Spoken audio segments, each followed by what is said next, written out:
जनवरी 2024 के पहले हफ्ते में प्रधानमंत्री नरेंद्र मोदी ने लक्षद्वीप का दौरा किया। पीएम ने लक्षद्वीप के पर्यटन का प्रचार किया और वहां खिंचवाई कई तस्वीरों को अपने एक्स हैंडल पर पोस्ट किया। पीएम के इस दौरे के बाद लक्षद्वीप आइलैंड कीवर्ड गूगल पर सबसे ज्यादा सर्च किया जाने लगा। सलमान खान, सचिन तेंदुलकर, अक्षय कुमार और हार्दिक पांड्या जैसी कई दिग्गज हस्तियों ने अपने सोशल मीडिया हैंडल पर लक्षद्वीप से जुड़े पोस्ट किए। इसकी वजह से पर्यटन की दृष्टि से लक्षद्वीप की चर्चा तेज हो गई। हालांकि इस आइलैंड से जुड़ा एक दिलचस्प इतिहास भी है जिसे बहुत ही कम लोग जानते हैं।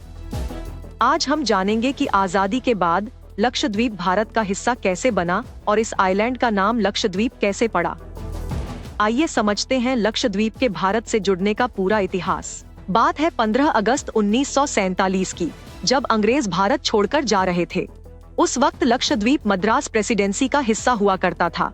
लक्षद्वीप ट्रेड रूट का एक अहम पड़ाव था और सैन्य दृष्टि से भी देखें तो ये आइलैंड कई मायनों में काफी महत्व रखता था।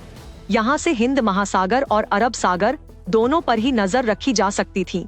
इसलिए मोहम्मद अली जिन्ना की नजर पहले से ही इस द्वीप पर थी और वो इसे किसी भी तरह हथियाना चाहते थे।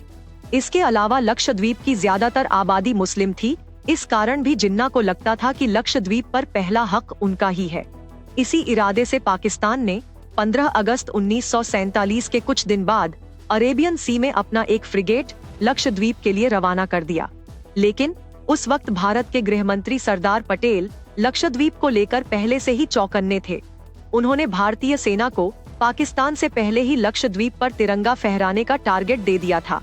कहते हैं कि लक्षद्वीप पर कब्जा करने के इरादे से जब पाकिस्तानी फ्रिगेट वहां पहुंची तो उन्होंने देखा कि लक्षद्वीप पर पहले से ही भारत का तिरंगा लहरा रहा है और भारतीय सेना वहां डटकर खड़ी है। ये देखकर पाकिस्तानी युद्धपोत दबे पांव वहां से वापस लौट गया। ऐसा कहा जाता है कि अगर पाकिस्तानी सेना महज आधे घंटे पहले लक्षद्वीप पहुंच गई होती तो लक्षद्वीप उनका होता। बता दें, साल 1956 में लक्षद्वीप को केंद्र शासित प्रदेश का दर्जा दिया गया था। पहले इसे लक्कादीव, मिनिकॉय एंड अमिंदीवी आइलैंड्स के नाम से जाना जाता था, मगर साल 1973 में इसका नाम बदलकर लक्षद्वीप कर दिया गया।